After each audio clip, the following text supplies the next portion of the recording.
బండి సంజయ్కి భారతీయ జనతా పార్టీ అండగానే నిలిచింది. కరెక్ట్గా మోడీ మీటింగ్కి ముందు రచ్చ చేయడానికి జరిగిన కుట్ర అది కాంగ్రెస్ కుట్ర అనుకోవట్లేదు, బీఆర్ఎస్ కుట్రనే భావిస్తున్నారు.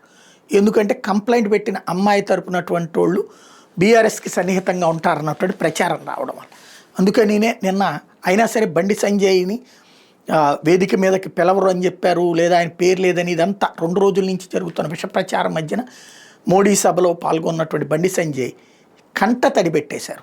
చాలా కీలకమైన ఉపన్యాసం ఇచ్చారు. ఒకటి, హిందువులకి మేమేమి ముస్లింలు ద్వేషించాం, క్రైస్తవుని ద్వేషించాం, హిందువులని అవమానించద్దని మాత్రం మాట్లాడుతున్నాం అంటే ఒక చక్కటి క్లారిటీ స్పీచ్ ఇవ్వడంతో పాటుగా వ్యక్తిగా నన్ను ఎందుకు టార్గెట్ చేస్తున్నారు అన్నటువంటిది నిలదీశారు. ఇలాంటి కుట్రలకి భయపడేది లేదన్నారు.